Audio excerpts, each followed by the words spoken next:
Okay, we'll call this meeting to order at 7 o'clock. First off, adoption of the agendas. Anything anybody notices? Any additions?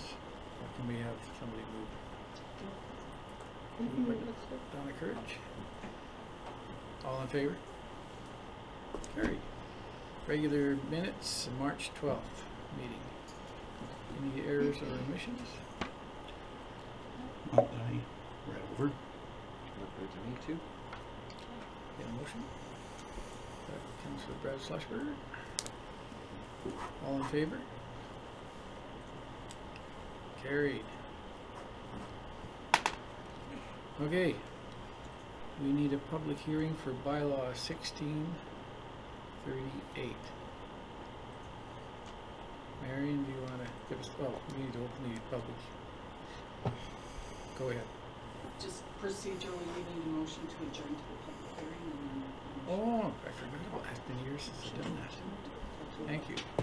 Okay, we need a motion to adjourn. All in favor? Carried. A motion to open the public hearing for bylaw 1638. I'll make a motion and open it. Councillor Zimmer. All in favor? Carried. Okay. Mary, you want to give us the overview of this?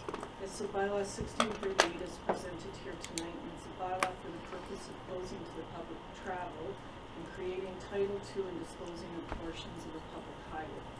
And this is in regards to the consolidation of title that we're doing on the northeast corner of the community. We've spoke before, we've actually had first reading of this bylaw.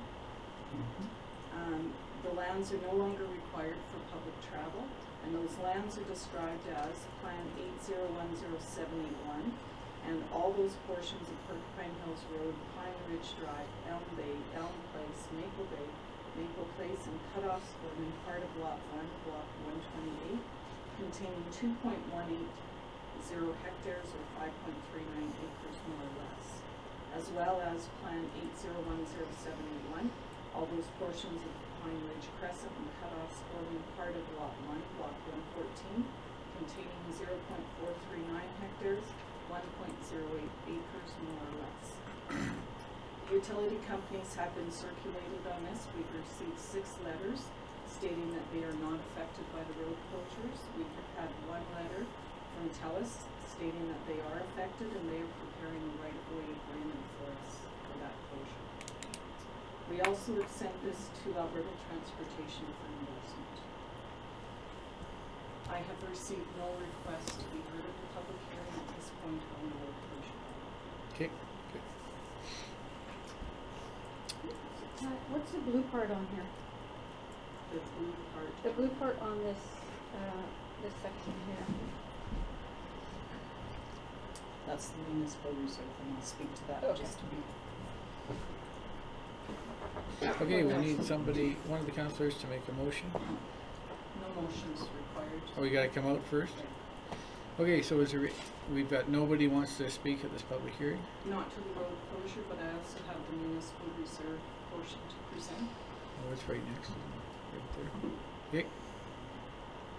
Okay, so the second item on the public hearing is, as per section 675(1) of the Municipal Government Act, the removal of municipal reserve designation can be completed upon advertising as per section 606 and the holding of a public hearing as per section 230. The municipal reserve designation that requires removal prior to the consolidation of those lots. So as Councillor Courage was just requesting, the portion that is marked in your map in purple is the municipal reserve portion. The municipal reserve designation removal was advertised in the local press on March 14th and March 21st. So we do comply with the Division 9 of the Municipal Government Act once we've held the public hearing. Again, I have had no request to be heard on the public hearing. I don't know if anyone in the public is here to speak to either of those. Now we can invite from the galley people, that's what I thought. Is there anybody out there who would like to speak on either one of these items? I'm just unclear as to where it's at. Marion's got a map right behind you. and I'm sorry, they won't be able to see this, but Isn't there I'll one just show you closer? on this map here. So we're talking about these portions of road that are up by, these blocks that are up by Patterson Park, just north of Patterson Park. They're not actually subdivided, they look like a field at this point in time, but they're subdivided on type. Yeah, registered subdivision. Any other questions? So we need a motion to close the public hearing, correct? Would somebody like to make a motion to close the public hearing? Oh, we got one, Brad. Councillor Throats. All in favor of closing the public hearing? Carried. Now we go to we need a motion to direct the designated officer to notify the register. That will come further in the agenda. Oh, is it in there? Yeah, it's Separate? later So on. we don't have to cover it right now. We just need a motion to reconvene to the regular. Okay, so we'll make a motion to reconvene. Councillor Courage. All in favor? There, we just did our first public hearing. We're learning. Indeed. Okay, we'll go to delegations. Chinook Arch Regional Library System has a presentation for us. So we invite you to the table and I will get out of the way.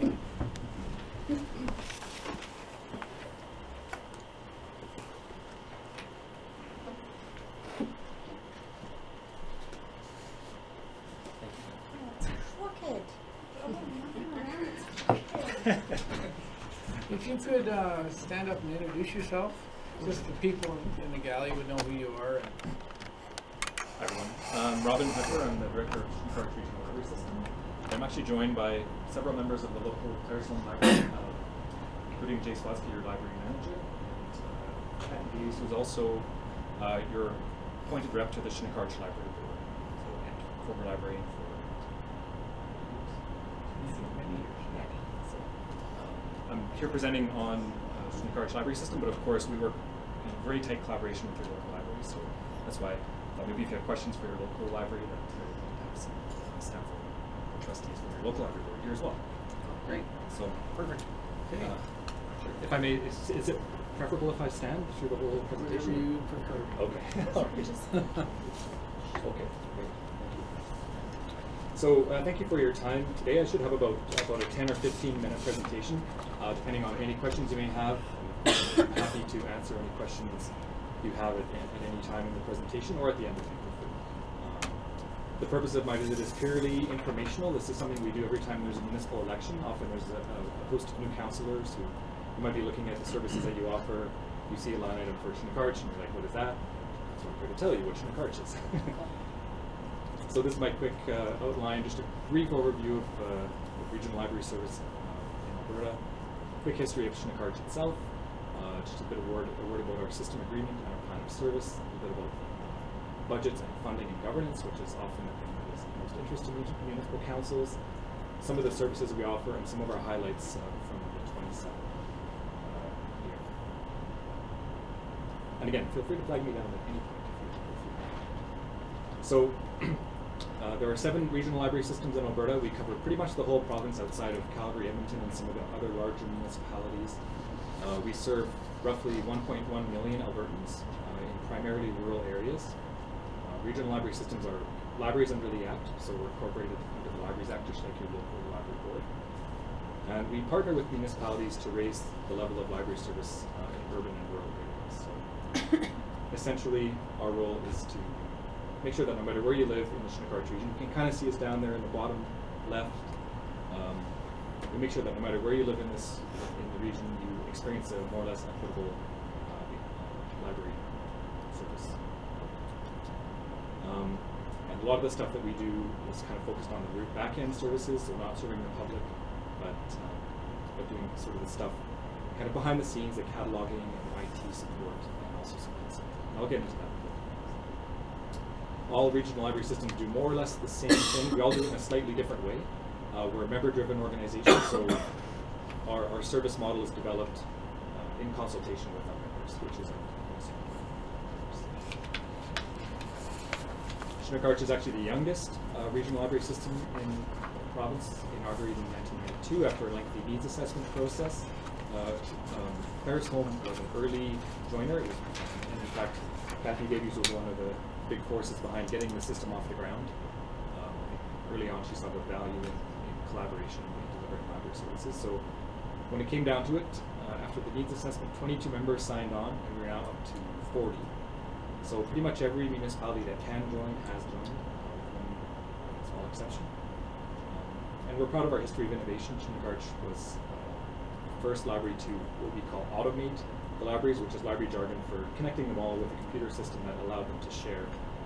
We're also the first ones to provide websites for the libraries, because obviously going back a little ways, and have other things where we've innovated, including the RISE video conference network, so using RISE to deliver video conference programming into rural areas, and allowing libraries a way to share their programming out to other libraries in the system. So, any questions so far? So the core of our service is a system agreement. So the original agreement that was developed in 1992 is still in place, which is quite a remarkable longevity for an agreement, considering that 1992 no one had even really heard of the internet or anything like that. So it's proved to be a very flexible agreement. And what it does is it lays out our role in your local library service versus the local library's role. Have a copy. I imagine there's one on file here, or I can provide you with. We update the system agreement, which basically lays out our roles. We update it with a plan of service, and that's actually a requirement under the Libraries Act, is to go back to our members and say, how can we, over the next 4-year planning cycle, how can we help you out? Basically, what are your needs, and how can we position ourselves to assist you with those? So our planning and budget cycles do coincide with the municipal election cycle. It just works well that way. We do a 4-year budget and planning cycle, so 2018 is the last year of our current budget cycle and planning cycle, and so we're just in the process of developing the next 4-year budget and 4-year planning service. So that'll be 2019. So the budget will actually come to this council sometime in the fall after our board has approved it, and then your board, or your council will then vote on, not on the budget, but basically on the fee, essentially, although you have the budget to review. So our current annual budget is about $4 million per year, and that's the pie chart there sort of gives you an idea of how our revenue is broken down. The biggest chunk of the red is municipal fees. We get about $1.6 million from member municipalities, about another $600,000 from library boards, about $1 million from the province in terms of operating grants, and the rest of it is sort of miscellaneous fees. We do quite a bit of fundraising. We also have some contract services that generate a bit of revenue for us. But primarily, libraries and regional libraries are municipal service, and that's kind of reflected. Although if you look at provincial funding and municipal funding over the last few years, provincial funding has grown a bit, municipal funding has grown. It's kind of been like this sort of thing.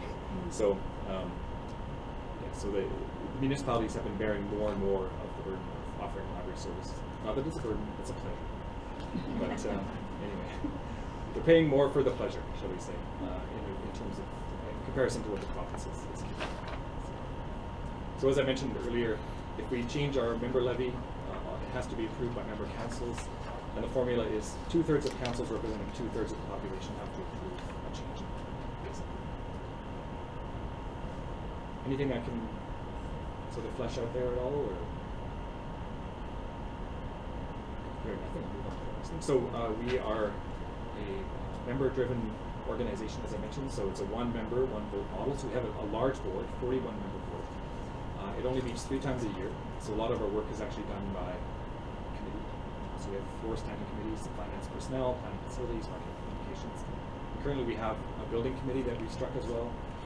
Last year, we received $2.1 million from the province for infrastructure to update our headquarters facility. So we struck a committee to kind of manage that process as well.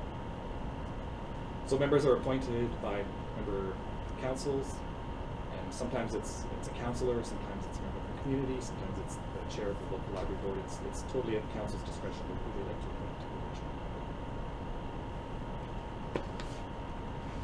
Just to digging into some of the services that we provide. So basically, our role is historically to provide services where economies of scale can be realized. So, and a big one of those is bibliographic services, and that includes ordering, cataloging, processing materials. We help libraries manage their funds that they purchase items with, develop relationships with the vendors, provide assistance with collection development. So the libraries need help with what do I order or what do I remove from my collection, providing reporting and statistics, and an online catalog that folks can search at home if they're looking for a book, they can see exactly where it's held. So what that basically means, instead of people in 33 different libraries, each librarian ordering a book individually, having it come to the library, and they do the cataloging and all the processing on it and putting it on the shelf.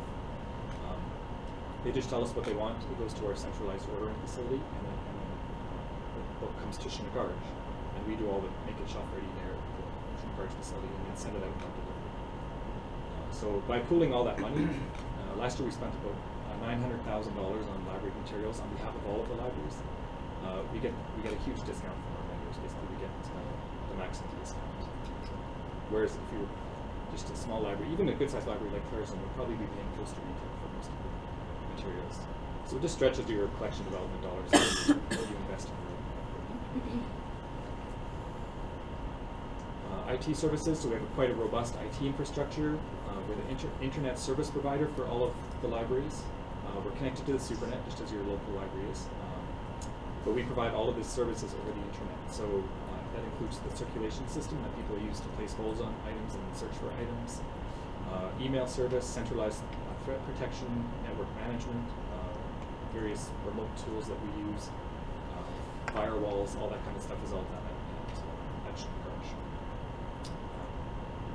Yeah, again, it's one of those cases where the economies of scale, we can do it all centrally, manage the network on behalf of all of the libraries, and everyone benefits. It's a great. Where is your central office? It's located in the north side of Lethbridge. Yeah, so it's a kind of a low-slung industrial office building. So,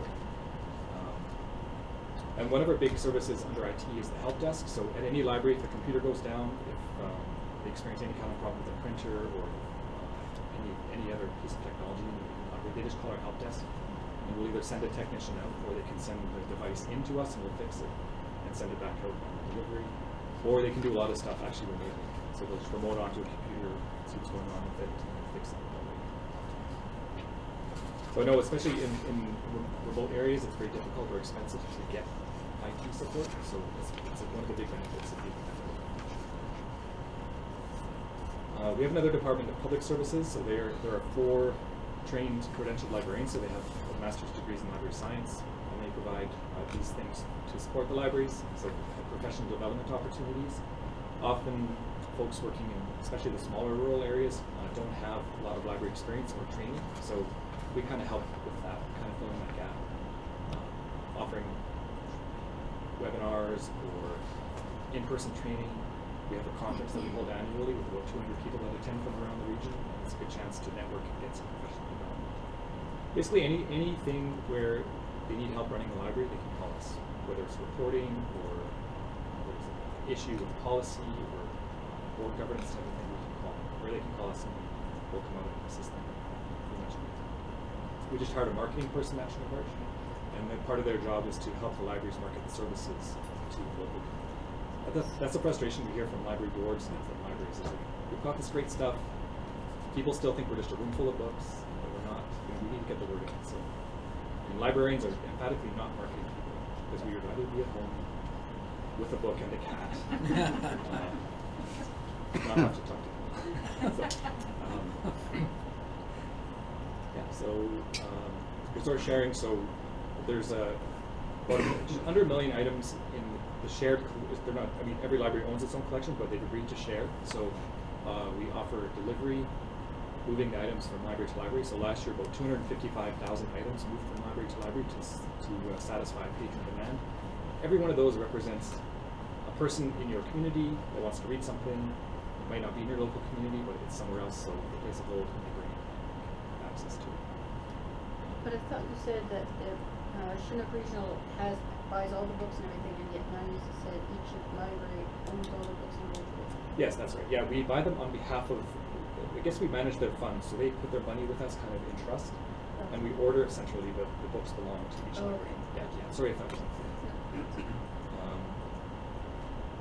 That's some other things, helping libraries with fundraising support. We have a mandate from the province now to provide services to First Nations, and assisting with board funding. Some of the stuff from... That was provincially mandated that you were to be supporting. Yes, yeah, because First Nations kind of fall between the cracks for the purposes of library services.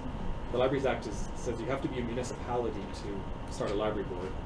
So, of course, the tribal or chief and council is not considered a municipality by any stretch. So there was no real way for if you're on a First Nation to access library services, essentially. So, but when this new government came in, they were quite enthusiastic about implementing some of the recommendations of the Truth and Reconciliation Commission, and so they chose to partner with the regional library systems to do that. So we actually get some funding on behalf of those populations that allow us to partner with local libraries to extend library services. Whereas before it was definitely like it was an underserved. Well, it still is an underserved population. Now we have more resources to serve. So when you speak of your board, and you're talking about members, is that a library? So each library is a member, and then they send one person to represent themselves on your board? Almost. Each municipality is a member. Yeah, so the membership lies with the municipalities. Some municipalities have library boards and some don't. So Claresholm, we have a library board. MD of Willow Creek does not have one, but they're still members of Shinnecock. So, and there's an agreement whereby if you live in Willow Creek, you can come to Claresholm, or you can go to Granham or Fort Macleod or wherever's closest to you and access library services. And it's those library boards agree to provide services to those residents in rural areas, and in return, those libraries get a bit of funding from the But so how many libraries are there in Chinook? Depends how you count. There's 33 individual libraries, but some have multiple service points, so 35 service points. So, yeah, good question. So thanks for clarifying with your questions. So last year, 1.7 million items were borrowed by area residents. This is just physical items, not the digital. I figured that works out to 8.5 items per resident. And that's not just library members, that's per people. Not everyone's a library member, of course. But yes, and then I mentioned before, lending between libraries, 254,000. Overdrive is a downloadable service, so if you have an e-reader or a tablet, you can download ebooks and audiobooks straight from the Overdrive website. 150,000 downloads last year. Hoopla is an app that you can put on your tablet or your phone as well, and it's basically streaming music, movies, audiobooks. You have instant access to TV shows, all kinds of stuff. So it's gaining in popularity and also price, but that's okay. It's good that people are using it. We put a lot of kilometers on our delivery vans, 151,000 a year. We pretty much replace it with one delivery van per year. Catalog 70,000 items for your local libraries. Which basically means a good supply of new stuff for people.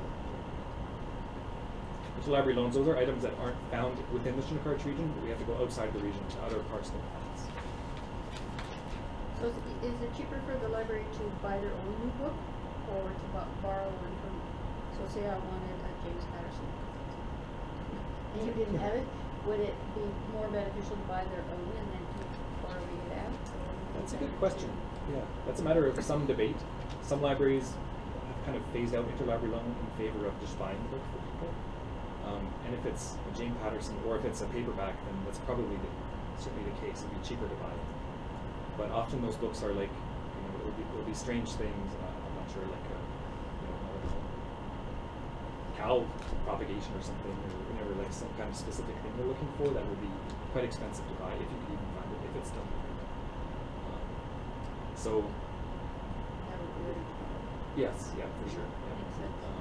But it's tough for the staff and for our staff even to make that evaluation. So often we just end up sending it with us. We've got a pretty well-honed delivery system in Alberta, and actually the Municipal Affairs, which is the department we're under, pays for the government courier from library to library.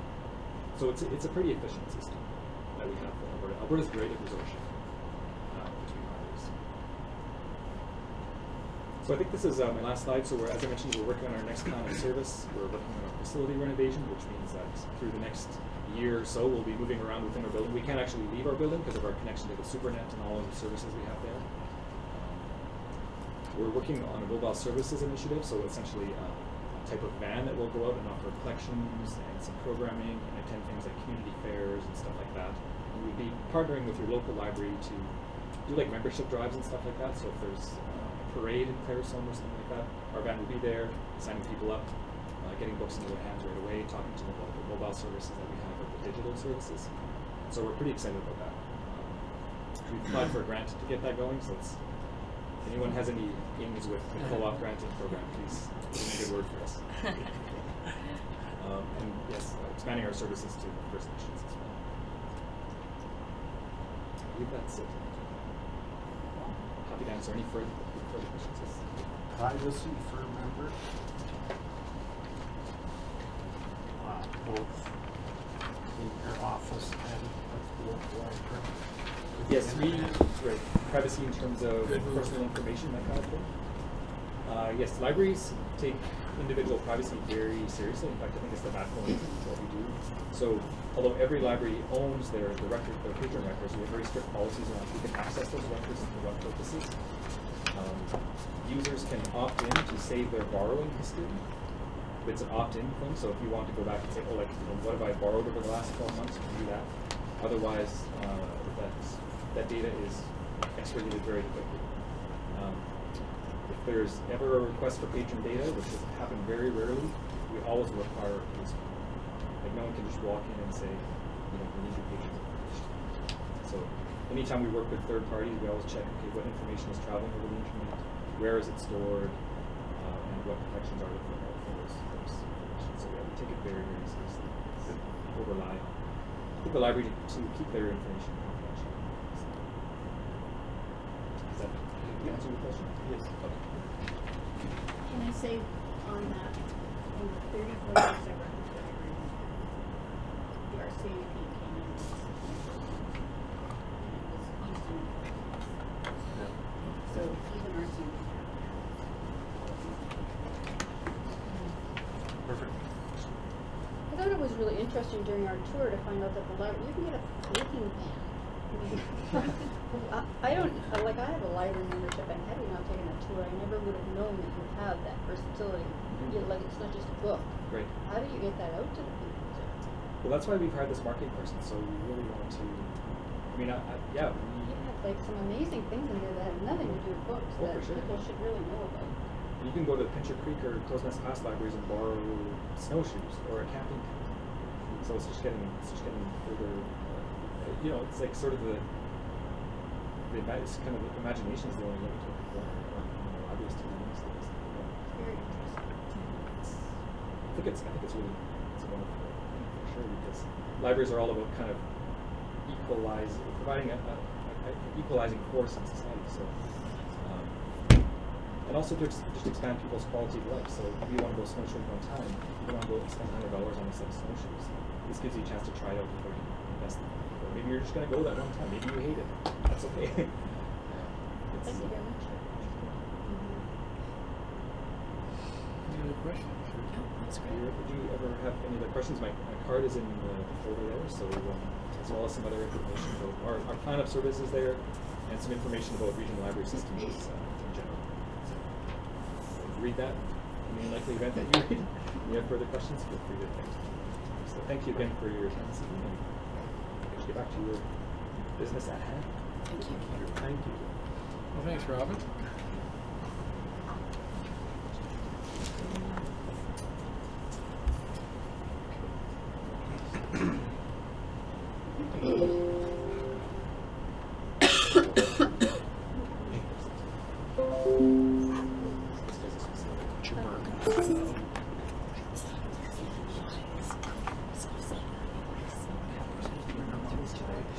You didn't get the memo. Now, Yeah. Lights are still on the tricky. okay. Our next delegation is from the Claresholm Public Library, Barb Kimmery. There she is.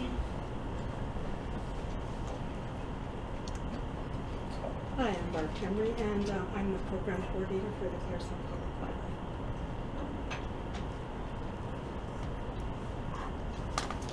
Library. Recently, I received an email from the Canadian Garden Council, and it's announcing the date of the Garden Days 2018. This is an annual cross-Canada event that will be held on June 16th to 24th inclusive. National Garden Day is Saturday, June 16th. It is a 9-day celebration of the vital role that gardens and gardening play in our community. And what they're asking is that libraries get this information out to the communities, because I think a lot of people aren't aware of it. So it is across Canada. As a library, we discussed what we could offer to Claresholm for that, and we've decided that we're going to host a spring tea. It's going to be May 25th from 2 to 4 p.m. at the library. And for the programming, we're going to be collaborating with Alison McKee from FCSS on our program. Alison will be talking about a new concept called guerrilla gardening, and the library will be presenting on how to save the bees. Our future plans at the library include building a planter where we can grow tomatoes, herbs, and flowers, and not only enhancing the outside of the library, but patrons can help themselves to the vegetables as they grow. And we were thinking like we could grow vines, and then for children's program you could have Jack and the Beanstalk. So, you know, incorporating it into the library. Just very recently, our library received a READ Award. It's a very prestigious award. We won out of all those libraries that Robin was just talking about. And I'd like to add that that is the 6th time that our library has won that award. Very nice. So that's really says a lot for our It library. does. The tea is the library's way of saying thank you to our patrons and residents of Claresholm, surrounding areas, towns, and the MD for supporting our programs. And we have a program we call Expanding Our World, and that's what we won the award on. And I think spring tea just helps that, right? Spreading the word.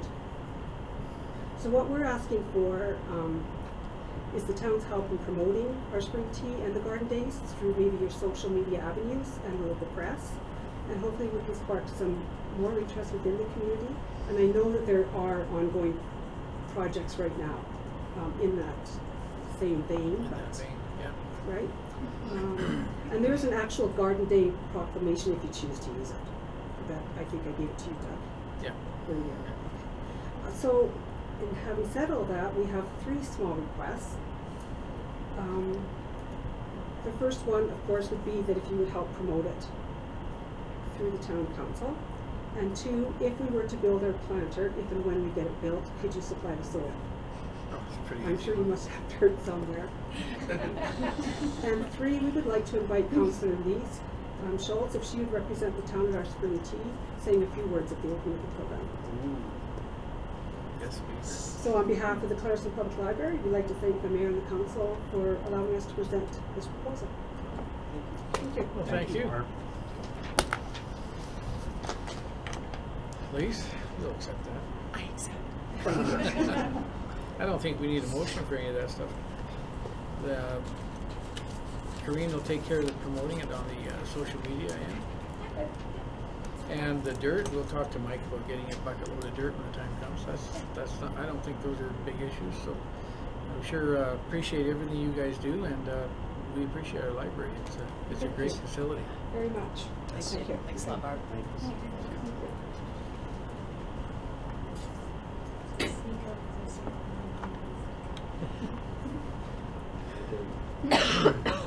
We have our Okay, we'll move on to bylaw 1639, Museum Board, 2nd and 3rd reading. Marion, can you give us a quick overview of that?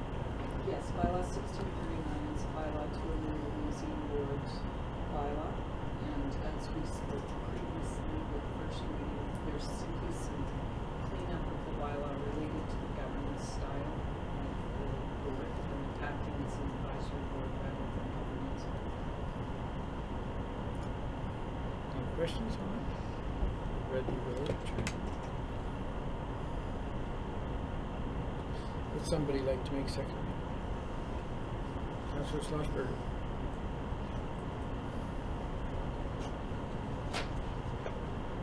Who had that question? Moved by Councillor Schlossberger to give bylaw number 1639 regarding the Clarkson Museum Board second reading. All in favor? Carried. And would like somebody like to make third? Councillor Zimmer? Hands up, keep it up, keep it going. Oh, I make a motion to give the bylaws third reading. Okay. Question, please. Moved by Councillor Zimmer to give bylaw number 1639 regarding the Clarkson Museum Board third and final reading. All in favor? Carried. Item 2, bylaw 1640, land use bylaw amendment, first reading. Quick overview. Bylaw 1640 is presented tonight. There's an application for redesignation of number 4 Skyline from R4 multiple residential to R5 apartments. The applicant proposes to use the units as rentals or bedroom units, and the land use bylaw defines apartments as a development which contains 3 or more dwelling units, and where the primary access to each unit is provided through a common or shared entryway. This application is for the land use redesignation only, and is not for any change in use of the building. The change in use of the building would have to be an application through the Municipal Planning Commission, and the Planning Commission at that time would take into consideration items such as size, parking, landscaping, those kind of things that need to be considered. The intent of the R5 apartment land use district is to provide a residential area where there's a mix of uses and accommodate housing for sale and rent within a community where there's high quality and multi-unit environments. There's comments in your package from Gavin Scott, our planner from the area, and in his comments you'll see that the property does fit the R5 land use district criteria for minimum lot size. Also in accordance with the Municipal Government Act, prior to this bylaw receiving second and third reading, there would be a public hearing and advertisement and such, so we would go through that process as well. So what we have before you tonight is first reading of that bylaw to put it on the table for consideration. Questions? No. I would move that for. Moved by Councillor Kirch. The only question would be, when this was constructed, I don't know how many years back, this has been around a long time, would that area not have been R5 back then to allow the construction of that building as an apartment building when it was erected? How did that, you know, the history of how that slipped through? The building was constructed as a seniors dwelling unit, which would be a different designation. So different, so even though there's apartments within it, it's not considered apartments. Right. Oh, that answers the question. Perfect. Okay. Any other questions? Go ahead. Unrelated. Do we need this on? Because Yeah. it's right by the Yeah. microphone. Yeah, because there's one more. There is One another more slide. Okay. Good question. Okay, could we have the question, please? Moved by Councillor Courage to give bylaw number 1640, a land use bylaw amendment, first reading. All in favor? Carried. Oh, sorry. Opposed? I was just caught in my thing here. When I was reading it, it says 1631, but you said 1640.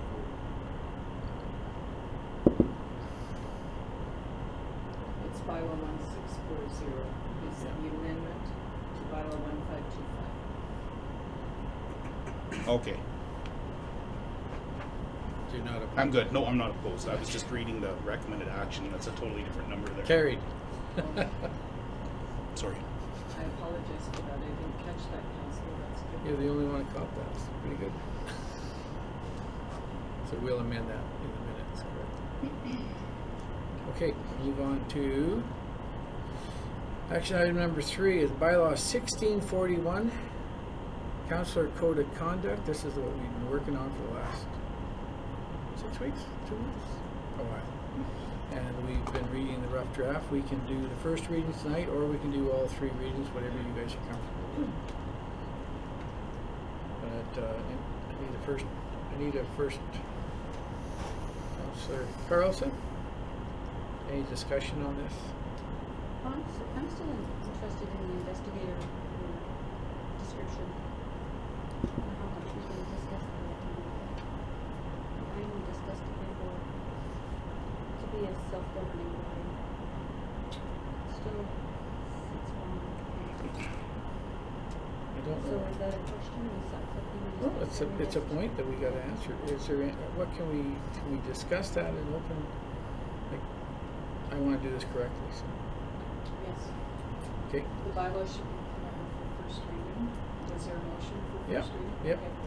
Now the discussions. so I'm doing it right. Good, this time. I'll make sure I do that. No, so, you would like to see an outside body do the, Yeah, I just Grievance. think being a self-governing body is not the proper thing to do. I know most of them, you find what's in cities, but some of the other places too have unbiased outside third parties come in with different companies that come in.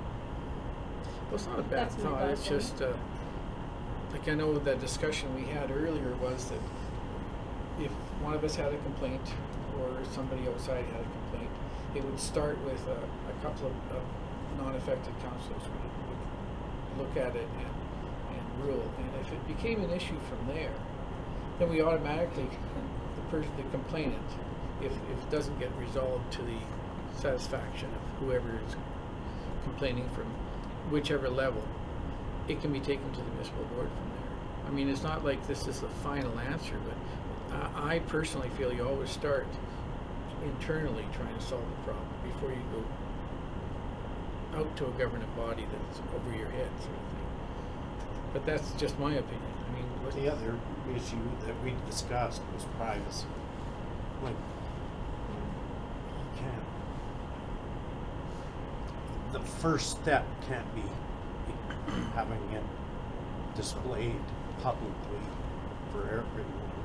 And you're not, if you have an outside body, now you can't.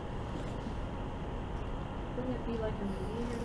So like I understand where you're saying protect the privacy of, in-camera stuff. I don't know if in-camera stuff might be done, but say it did. Or privacy of the council or things that happen, a mediator would be the same thing. They would be governed under the same rules that we would have out in camera.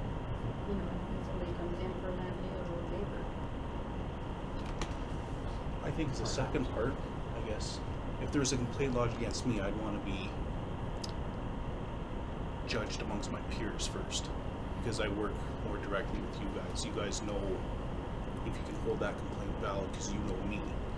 If amongst you guys you can't come up with a reasonable or a Acceptable. locked thing, then yes, like you say, then go out. But I would prefer to be judged by my peers rather than somebody who I might have ticked off at the grocery store one time or something like that.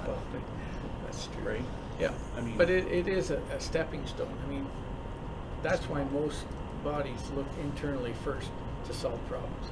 And I mean, rather than spend $250 an hour on a mediator or bring in some private individuals who don't understand, like if you were to get private individuals onto an appeal board, they wouldn't know the inner workings of municipal act. So if we were to take it outside, it would have to be somebody versed like a mediator.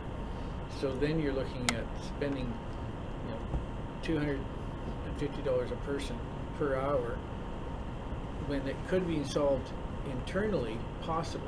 I mean, not every problem is going to be solved internally. There will be some that, at any given time that it just doesn't work solving it internally, and that's where you have the municipal government board that you can take that next step and go to them, and they will assign them a mediator who will come down and listen and solve the problems, or at least give you a verdict.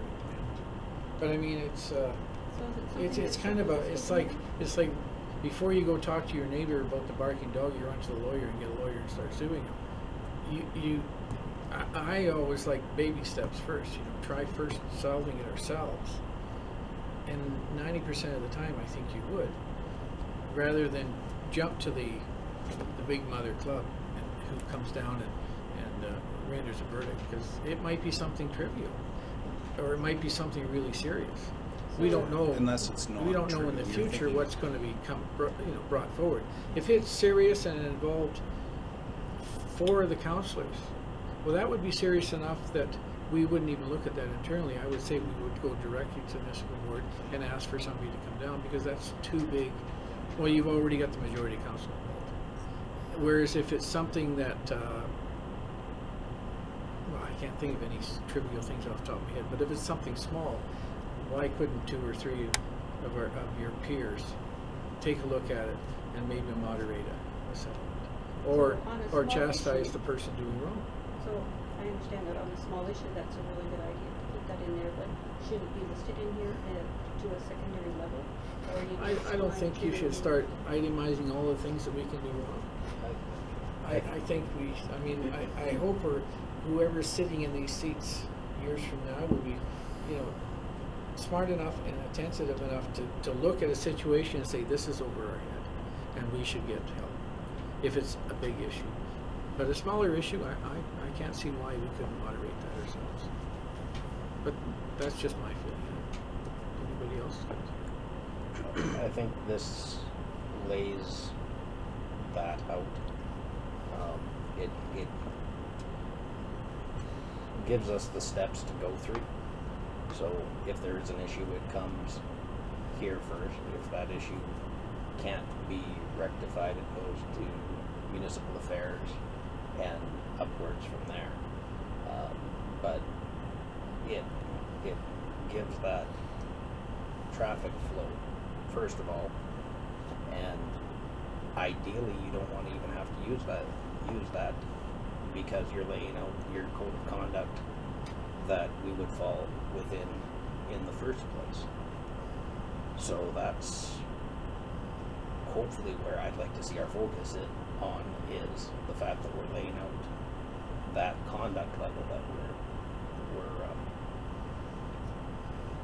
going to abide by from here on in. And it is there. If we can't solve it here, it's a municipal affairs, and that would be where the mediator would come. And it lays those steps out, and I It's think. just a little clearer now, so I'm really glad. Yeah, no, I like that. Yeah, it's good to talk about these things. Exactly. Anybody else go? Okay, can we have the question on the first reading, please? Moved by Councillor Carlson to give bylaw number 1641 regarding council code of conduct, first reading. All in favor of first reading? Carried. Do you guys want to do a second reading? No. Yep, we We can do can all do three. all three. Yeah, we can do all three as long as, we can do the second one for sure, it doesn't matter, it's up to you guys. I think that's why we've invested 18 hours on it. We've done a lot of time into this, so and it gives us, and then puts it in place, and gives us guidance. Where we'd be great. Marie's got a question. Just for clarification, procedurally, we can have first and second reading. You would have to allow for third reading, and that needs to be by unanimous consent. So we can do second reading and then we'll discuss the third. It's up to you guys. We don't have to do any more if you guys want. It's good. Done. Okay, Motion. by Councilor Sessions. Second reading. Question? Moved by Councillor Schosberg to give bylaw number 1641 regarding council code of conduct, second reading. All in favor?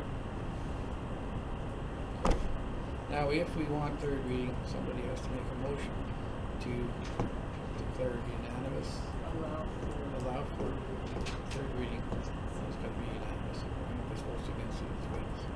So now, do we want to do this? It's up to you guys. Somebody's going to make it. I'd make the motion if we've got unanimous consent. Okay.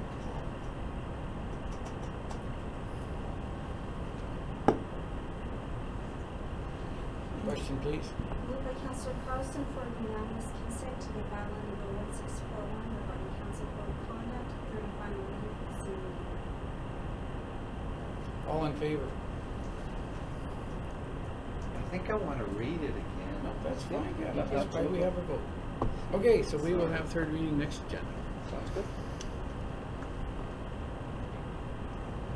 Onward, number 4, bylaw 1642, sanitary sewer borrowing bylaw. Marion, please. They included in the capital budget is a project for, to construct a new sewer main, trunk main from the airport to the sewage lagoon. We have a situation there where we have a bottleneck where two 525 millimeter lines run to one 525 millimeter. This line conveys all of our sewer to the lagoons. The maximum estimated cost of that project is $1.14 million. And this borrowing bylaw reflects the maximum amount of $400,000 that would be required to be borrowed. So how we intend to fund that is $200,000 from capital reserves, $540,000 from provincial grants, and then the debenture of $400,000. We need the borrowing bylaw to be approved in order for us to move forward with the project. So under the Municipal Government Act, we cannot start a project or the purchase of or construction of a project that requires borrowing prior to the borrowing bylaw being finalized, passed through third reading. So if this bylaw receives first reading tonight, we would intend to advertise on April 4th and April 11th, which would meet the advertising requirements under the Municipal Government Act. And then that would allow for a second and third reading to proceed. We would then have the borrowing bylaw in place and we could proceed with tendering of the project. The bylaw itself states that the principal and interest installments would be over a 10-year period, not more than a 10-year period, I apologize, and that the percentage of interest paid would not exceed 4%. For information, with Alberta Capital Finance, the current 10-year rate is 2.847%. So the timing of the project, we hope to have engineering completed during the spring, with construction occurring mid to late summer, so we wouldn't actually require the funds until into the fall. And so we would be looking at a September 17th issue date through the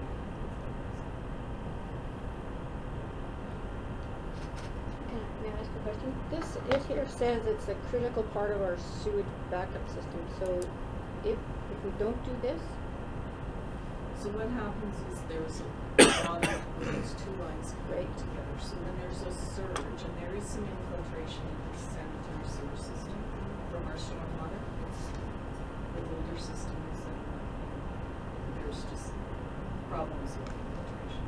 So when we get storms, there gets to be a surge. And so the risk, I guess, is that then backs up your sanitary system, which then backs up into the So in the past, when those situations have happened, we've had to actually pump that out, and we have to get other environmental approval for that. So we're trying to fix a problem that's been in existence for quite some time, and It's a very important part of the infrastructure. it is a very important part of the infrastructure.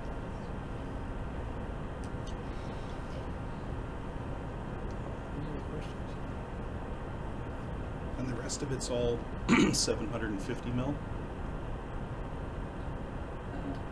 For the That's, Yeah, the connection into, when they did the upgrades to the lagoons some time ago, they put, I believe it's a 750, connection point at the lagoon, so that would help. But it hasn't been engineered at this point with the line, so our assumption is it would be a 750, but we would wait to see what the engineer. Any other questions? On the motion, I would move that, do that. Moved by Councillor Kirch.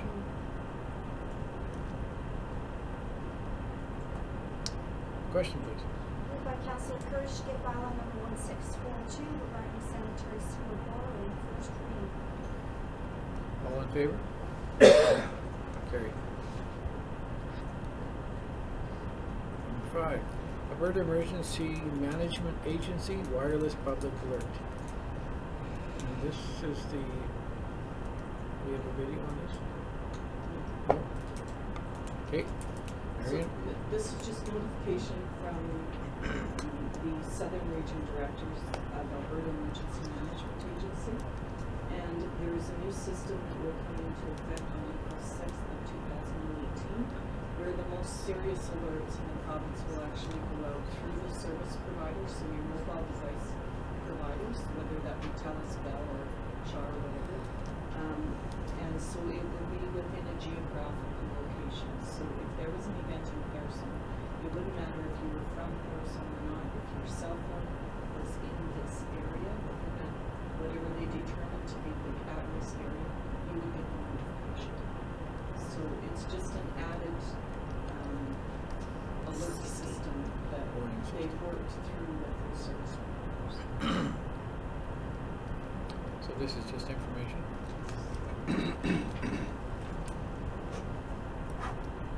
Number 6, Claresholm and District FCSS Volunteer Celebration, April 18th.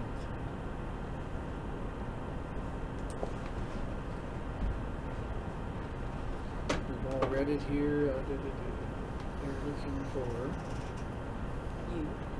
yeah, there's me, but they want all of us there. This is just for information. Any of you guys can go.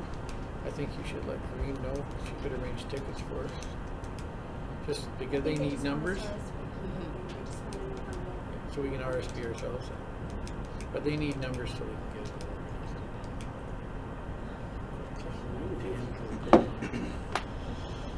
Okay. And anything else about that? I think we're pretty clear. So if you can go, I think you guys Just should respond go. to Allison. Respond to Allison. There's an email address there. We'll take it for information. Number 7, a request for decision, letter of support for the Claresholm Curling Club. This is for their chiller. Marion, you want to give us a quick overview? Yes, so as part of our 2018 budget, we also talked about the replacement of the chiller at the curling rink. And they have agreed to apply for a community facility enhancement grant. And the total cost of that project is estimated to be $110,000. The grant potentially will cover $55,000 of that. The curling club is committed to a quarter of that cost of $27,500, as well the town is committed to the $27,500. So what they need is a letter of support from council for that application for the CFO. I move it. Moved by Councillor Schultz. Any questions, any comments? Question. Is the chiller on the north end of is it underneath that addition? Chiller is on the northwest. It'd be the south side. It's on the south side? In that little addition is parallel to where the old empty shop is. There's a narrow room you can see on the side. Yeah. Behind the big. It's like a T, that building. So it's that narrow piece that's right behind the large bar. What did they fix just 3 years ago? Wasn't that That was the spot? brine, like the brine system was all changed and the concrete was changed a few years back. So that's what the chiller chills, is this brine solution. But now the chiller itself Has to needs be replacing. Any other questions? Question, please. Moved by Councillor Schultz that administration write a letter of support towards the Person Curling Club's application to the Community Facility Enhancement Program for the purpose of a new chiller. All in favor? Carried.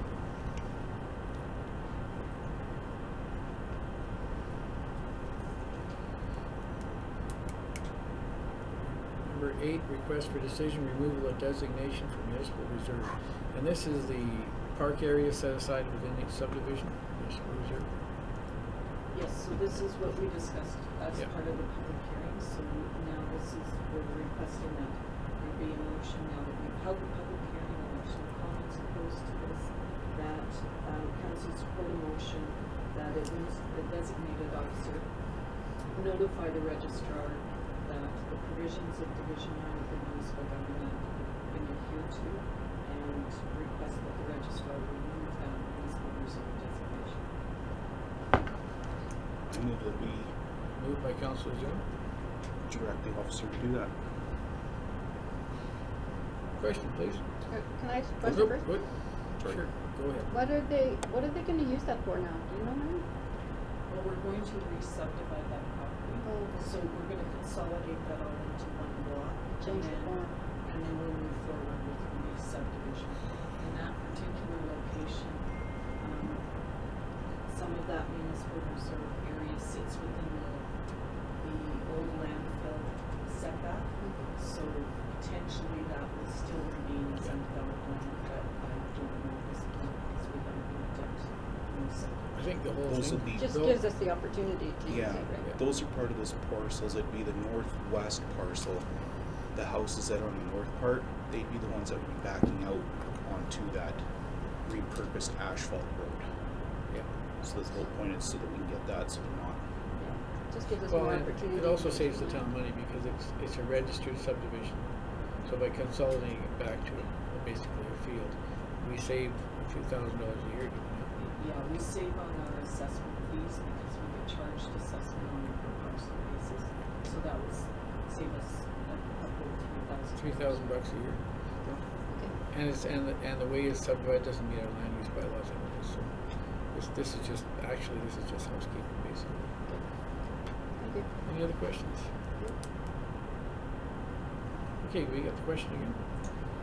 Moved by Councillor Zimmer to direct the designated officer to notify the registrar that the provisions of Division 1 of the Municipal Government Act have been complied with, and request the registrar to remove the municipal reserve designation located at Plan 8010784, Block 127, Block 151. All in favor? Carried. And this is the one we have today. Alberta Southwest, Right. Tom This is- Folio. Unfortunately, I had to send my regrets to this meeting that they actually performed the town folio, but I am going to probably present it to them as I perceived it from all the information they give me. I had family that was very sick, so I wasn't able to go. But what this is all of the Alberta Southwest Economic Development Committee is proposed to put through an internet forum, so to speak, for advertising, for businesses, for anything that you might like to have in their town. I have a 3-minute video that they sent me, which probably explains it a lot better than I will. And then you also have all your information on your files of the monies that go to save. But I'll let you watch this 3 minutes and give you kind of an overview of what it is. And then, because the Alberta Southwest Economic has done a really, really good job on this. And they wanted us to partner in with them. Sorry. Oh, wait. Oops, sorry, Doug. Lyman. I was too slow to get out of the way.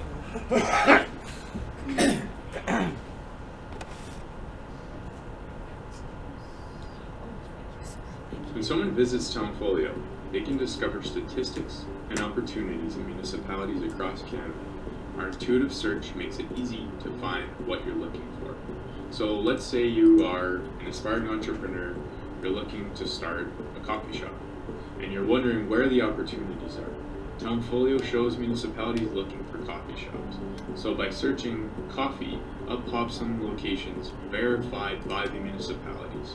And let's say you choose the town of Kindersley as an example. You click through and you land on their Townfolio to discover more information. Municipalities and economic developers can claim their profile to add in their local information, showcase your target industries, tell your story, and highlight local opportunities for entrepreneurs and businesses. On the demographics section, we generally use census data, but we also allow for flexibility with data sets. For example, Kindersley prefers to use Saskatchewan Health as its population figure because it gets updated every year. So there is some flexibility from us to allow whatever data set we want to use. Another example of other data is in the quality of life section, where we pull data from the public registers of medical associations. For example, we pull from the College of Physicians and Surgeons of Manitoba to get an updated count of doctors registered to practice in Nivoa, Manitoba. We keep it up to date, and we constantly look for new data sources to add as well. We also allow municipalities to put up custom data charts. For example, Saugeen Shores in Ontario wanted to have components of a report visualized on their profile under the taxation section. In this case, we added these 3 custom charts to their profile. Users can also have the ability to export the data on Townfolio into Excel or PDF formats. Here's an example of an Excel report. Now, let's say you want to download a chart for internal reporting. You can easily do that by clicking here. The new chart will pop up. Profile visitors are also able to ask questions and get responses on demand. Pipestone, Manitoba got an international business inquiry where we responded immediately and forwarded the contact details off to tenants. And finally, we take all the charts that you saw in our profiles and embed them directly onto your website. It's no different from a YouTube embed, and any changes on our website automatically change on your website as well. You can see live examples on Sarita's website, which won the EDAC National Marketing Award. You can also see an embed on Investments Hat's website, the RM of Clements in Manitoba, as well as Thunder Bay CEDC's website. So that's a quick background on Townfolio and how our software works, and thank you very much for watching. If you have any questions, contact us here. So Alberta Southwest, I apologize for not being up to speed on this, but I got this. The Alberta Southwest Economic Development have put in a ton of time and money into this IT information. All it's going to do is save us administration time, and CEO, like the CAOs don't have to input it, they do all the inputting and everything. It shows you on here, you can do censuses, third-party transportation. If anybody wants to bring in, like they said, a little coffee shop, or if you need to find how many doctors are here, if a doctor or a dentist wants to move through a small town, they know what the availability is here. It brings all this into, it shows you how much you're going to save as a third-party rate for the aggregated data as well as the researching part of it. The information that goes directly back to the people that are coming to our town, get the information right away. They don't have to find the EDO or talk to Marion, or, you know, it's all accessible at their, on our websites. And they update it all. As far as I understand, they do everything for us, and they put it right onto our website for us at kind of like a second link to it, sort of thing. The full price on it for all of the Southwest Alberta region is $19,750, and you can see the 16 little municipalities that come through here. They designated it out, I'm assuming by population, so we are the same as Cardston County, Clarisholm, Crow's Nest Pass, Fort Macleod. We're all designated as a $2,000, but for the region, and Alberta Southwest is willing to pay half of everybody's costs. So all it's going to cost us for a year is $800, and they do all of that stuff in there. They just want your input, kind of and if you need more information, I'd be happy to go. We're having another meeting next week, which should be, hopefully I could get more deeper depth information. They're just looking at seeing what kind, they've got confirmations of just about everybody in the Southwestern Alberta region. So they just wanted to make sure that you know for the 3-year price, that's, instead of the $1,600, they're only going to be $800 because the Alberta Southwest Economic Development has enough money to save that they're going to pay half of the costs for everybody. For the 3 years? Yeah. Wow. It's a lot better than that. Yeah. 18,000 for the other strategic graphing scenario we Well, this had. sounds more applicable, more usable. Well, yeah, and this is more for Simpler. growing our, you know, because it is with the Southwestern Economic Development. That's what they want us to do, is they want us to grow and develop. And and how is and this is across Canada, as he says. You can look at Thunder Bay or Medicine Hat or wherever you want and bring in that type of information. So it's. Well, I think that video explains more. Reading it was one thing. Yeah. I thought, well, this might be something. Yeah, and that's what I thought. 3 minutes is way better than me trying to explain it That all to you. video says it all. It would be very beneficial. They have all the costs in here for you, Just and the to show you style. all the different statistics and everything that we can apply. If there's something specific that we want to have on there, we can, you know, ask directly to them, and they'll just put it up for us. So the opportunities, I think, are really, really good here.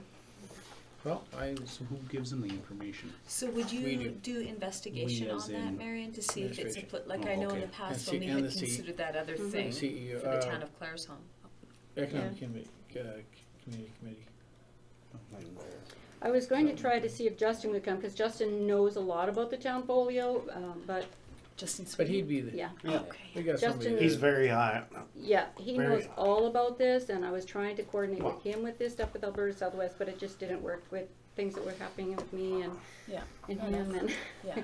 Marion, So- you wanna throw But something in? he would have lots of information if you wanted more information on it, I- for sure. I've got enough. I think that video and what you've said is enough for me to say it's worth $800 a year. Good value. Exactly. But For- Marion, for you the had 3 something to years. say? Yeah, I was just gonna say, it's an investment attraction tool that would be embedded directly into our website. Right. And our economic development officer would work with Alberta Southwest to ensure that that Yeah. information is up to date on a regular basis. Yeah, well, I think that's, to me, I'm sold, but it's up to you guys. I thought it was a great, like she said, an economic development thing for trying to grow our town, for sure. So my only query is that when we had considered that other application more to the town and just offering maybe not such usable information, Blair, it sounded like he'd done quite a bit of investigation and how applicable it would be Yes. to us. So would that same thing apply here, that? Alberta Southwest has already done They've that done all that stuff. investigation Yeah. on our behalf, and our Okay. economic development officers meet on a regular basis. So this has been a conversation that's been happening within the region for some time. Yeah. So that vetting has already taken place Nice. to get us to this point. Cool. And I think it might be a little different, correct me if I'm wrong, though, but what you guys were talking about before, that bigger program we were looking at, Yeah. I think what we were trying to get out to them was our information to the public. Yeah. Right? To our town. Mm-hmm. This, the way I perceive it to be, is we're looking at all the other people that want to talk about Clarisome or think of coming to Clarisome, or if we tell somebody about it, all they gotta do is come here and say, oh yeah, this is what I'm looking for, and this will bring it up for them. Yeah. So Okay, that's so the that- difference that I saw in those That's programs. pretty Yeah, significant. Is Yeah, that they're right? two totally Totally different different tools. things, The one yeah. was intended for communication and Right. tying our activities to our strategic planning. This is an economic development tool. Correct. Yeah. This is to Yeah. grow our Seems- towns. Yeah, Yeah. seems, Yeah, this sounds one, effective. I think Yeah. this one has way more merit than the. And this one- won't, the other this one we won't talked railroad or conflict with anything else we have? I It'll enhance. don't foresee it to be, cause It'll- it's just, 'cause it's cause the our- economic development has been working on it. Yeah. Mhm. you Yeah, know. no, I just don't wanna make sure I'm not Yeah. stepping on somebody's toes or crushing somebody by bringing this in kind of thing. That's all I know about it, but if you want more information, like I said, I'm meeting them again next week, so we can No, I definitely get think it any would be more an if you need. enhancement to our website, because the website has information, this just will be another avenue that you click on and you can go get more information on Oh, town. okay. And these guys, And for searching, Data like it mining. said on the thing, if A business a searching business for like mine is looking for a place that's low on home builders, you click on it, Yeah. comes up there, so they start looking at a place to move to. Yeah, Mhm. or doctors, dentists, Doctors, chiropractors, dentists. Yeah, anybody, for sure. you know, wants to move to a small Yeah. town, and they can see how many we got. If we got 20 doctors, then they might reconsider, Yeah, but they if we would. only have one dentist, you know, Well, I would Exactly. like They to would see Alberta Southwest advertise and promote this, because I can ask my parents what town folio is.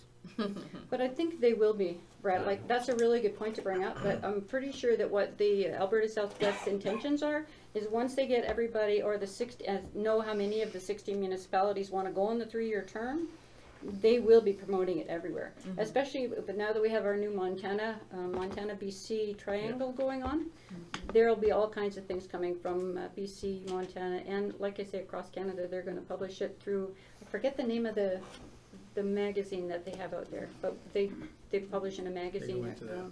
Well, they have to, this town folio will have to, because they're the source that, like, if I'm looking for a town to go to, I would go to their site, punch in what I'm looking for, and then it might bring you to our town. Yeah. So there's 2 ways to get there.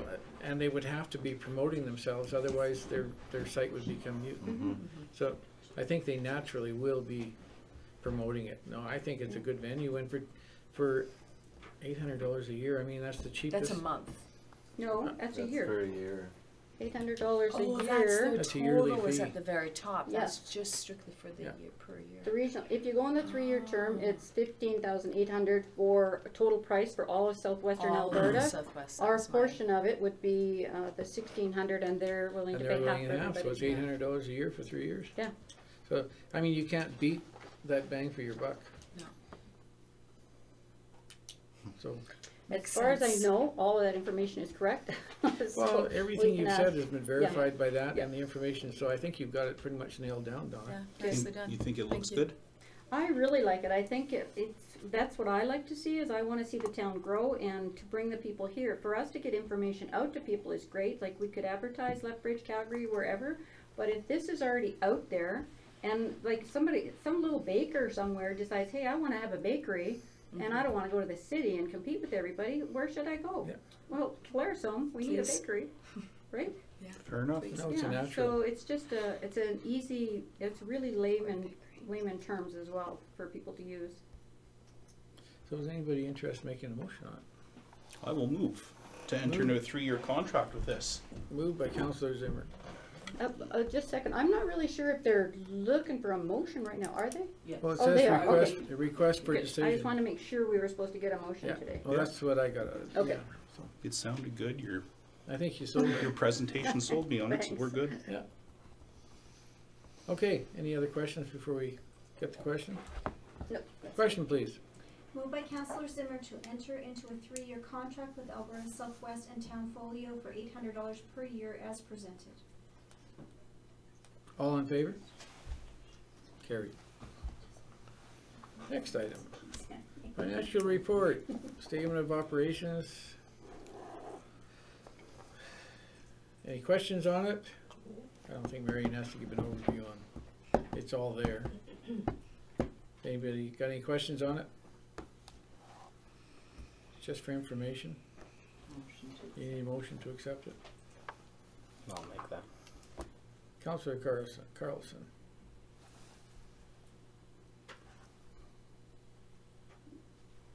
We're all good? Ready?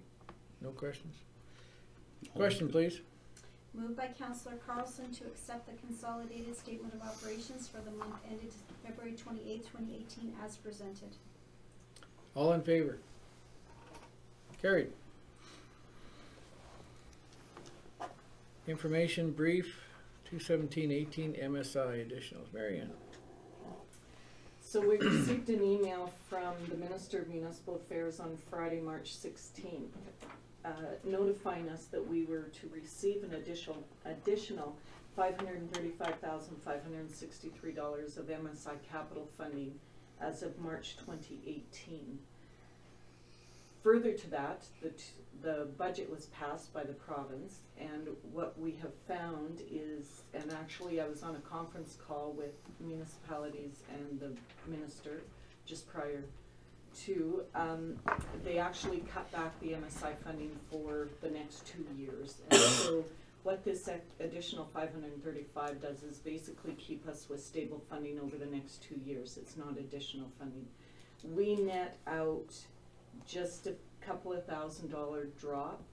It appears over the next 2 years from what our projections were if this funding, with this funding in place. With the allocation this year, we're getting $593,605 as compared to just over $870,000 last year. And so with the extra 2017 allocation, it doesn't quite cover it, like I said, but it's looking like it's going to be fairly stable over those 2 years.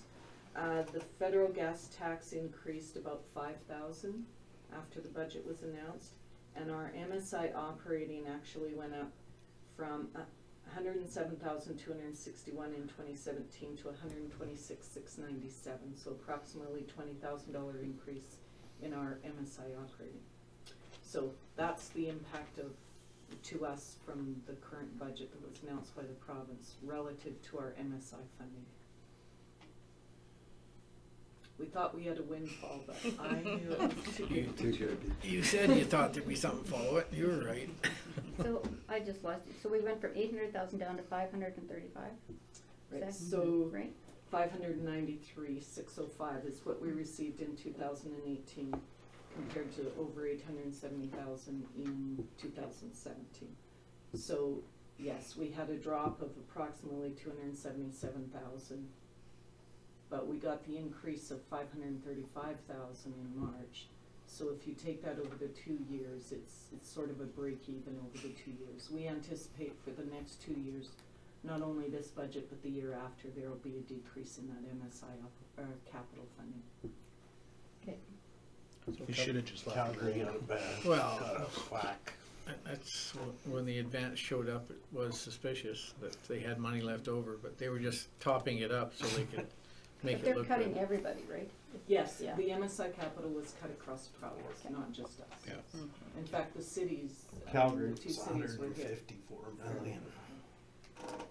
Jump change. Yikes. Yeah, they're really gonna hurt. It's huge money for them. Cool. Any other questions on that? And the CAO report? Marion, that's you. CAO report? Anything else you want to add to that?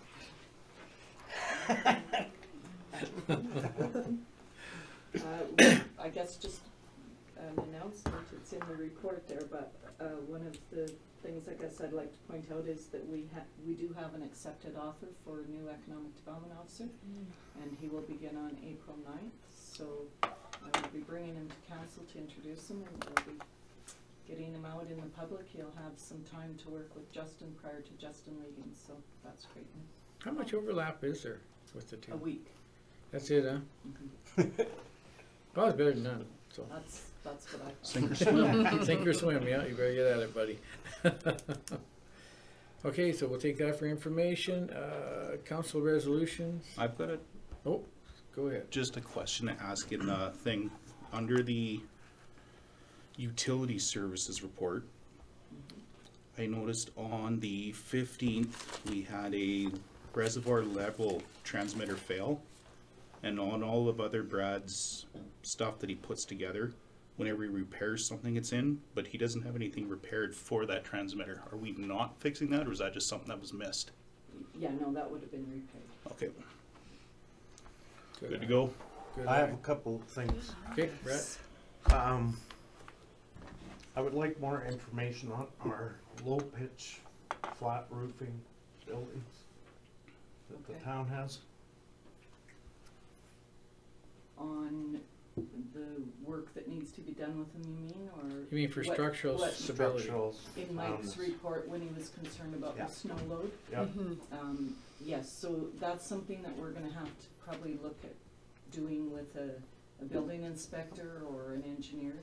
Yeah. Possibly having them come in and look at those buildings and ensure that we can manage those. And as you know, there's been some incidents as of late in other municipalities, Yeah. so it's something that we keep an eye on. We do have some buildings that create ice dams, and so one fire is the hall. fire hall. We actually had one on this building just either today or last night. And so those are things that we try and keep a handle on. But we haven't looked at that loading at this point with an engineer or inspector. It would have to be an engineer. An inspector wouldn't have the qualifications to look Yes. at that. Yes. Also, I was wondering if we could get an estimate on paving the roadways at the cemetery. That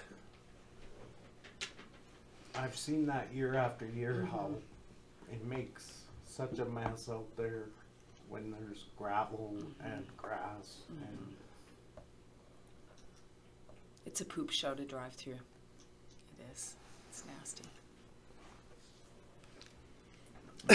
That brings a good point about the cemetery.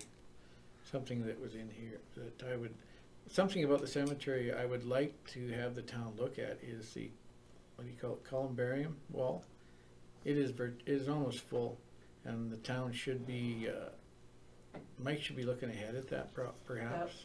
That was part of our capital budget discussions, if you remember. I vaguely And that's remember it, been but I put don't off- remember what we did. Yeah, it's been put off for, I believe, to 2019. That's what we did. And, They're going to storm at your house. yeah, that's, It's one of those situations, I think we have about 10 left in there, so I think we're okay. it's one Russian, next year. a Russian, we're done. Willow Creek weren't they offering something? Well, MD? yeah, there was a Crematorium. time Yeah. when they actually built the columbariums and sold the spots in it. So I don't know where that discussion would be today, but Nowhere. Nowhere? No, they came to me and pointed out that if it's a busy year, they will be out of space, and I asked if they were interested, because Layden's, I believe, invested in one before, yes. and they indicated that they would like to, but they just don't have the resources right now to step into that.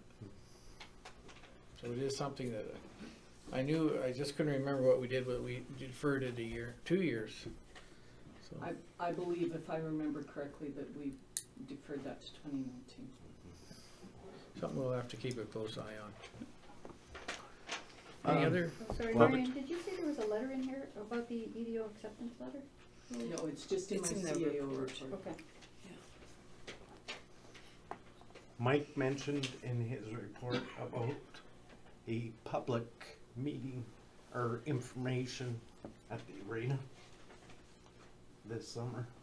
Oh, what we'd like to do is, when that project kicks off with the contractor, we'd like to do some public relations with that. And then as well, we'll be planning a grand opening once the project is done. There is activity happening. The boards are gone. The cement will probably be out by the end of this week. And then we'll start excavation of the floor. So the work is in progress. Yes. Perfect. It's looking pretty good down there. Yeah, that's cool. Yep. And also, I would like more information on the aquaponics program that Jason and Allison have been looking into. Okay. My understanding is that they intend to come make a presentation to council. Good. Thank you. That would be perfect. Would be. Yeah, that would give Then me we a understand much it better better too. understanding. Yep. And maybe we can negotiate with them for location and stuff like that. The old MD site. Yep. On the east side. Oh, it's not like we don't have land, so. Okay, And the whole CEO report, if you want to give the boys a thumbs up, they do a good job putting all that together. Yeah, no kidding. Yeah, really good. I'm sure they probably those sit there and reports. cuss and think we just want it and don't read it, but I actually do read it. I do so. read it. Yeah, grateful for them. okay, moving on. Information brief, council resolution status, that's for information. And adoption, oh my gosh, the last one. Adoption of information items. Is there any questions about any of the information items down there before you accept them? I was actually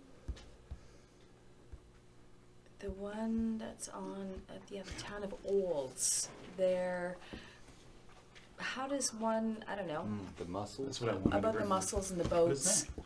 and bringing contamination in. That's just information for us. But is there anything that we as Plus for the appraiser. Oh, I didn't. I was like, what? Sorry.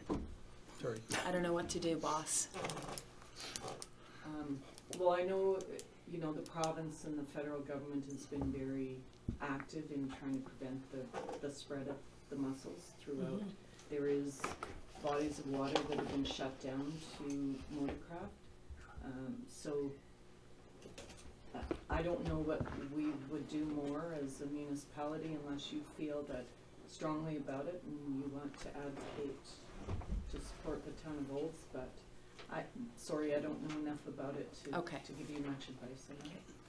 There was a few places I went to last year where they had volunteers where you worked with some marine people, where where was I? I think the Rolling Hills Reservoir, and everybody that brought a boat out, there was a tent. You had to bring your boat to the tent, and you had to Seen lots of towel dry it, and everything had to be out. Like it was a big deal. And just noticing that, in my own camping, driving back or something, seeing those stops, and I didn't know if there's something that we could be doing to support, whether it's putting a little blurb come summertime or something in our local press saying, hey, don't forget if you're taking watercraft, be mindful of this or something like that.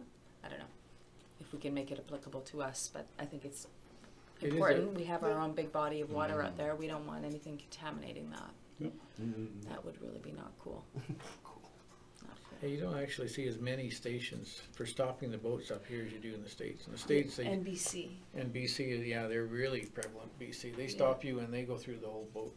Yeah. And make sure and you cleaned it. understandably why, like, holy smokes, Yeah. what a big price.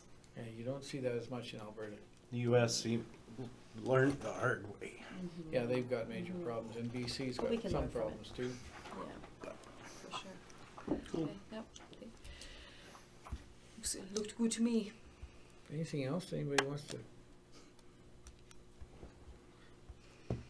Councillor Zimmer pointed out to me that the town of Olds invited Mayor Rob Longview. Steele. Longview it was. Longview. Invited Mayor There's a Rob few- Steele. there's So we a should few. maybe forward this one. Maybe Rob wants to go. So if we're okay with that, if we could have a motion to adopt all the information items? Motion to adopt.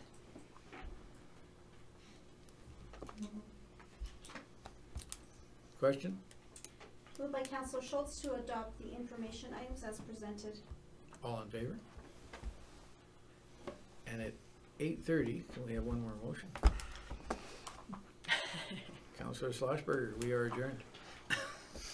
I think that's the shortest one we've ever had. Sorry, Craig. And can we invite Corinne to turn the camera off? Oh, could you turn the camera off, please?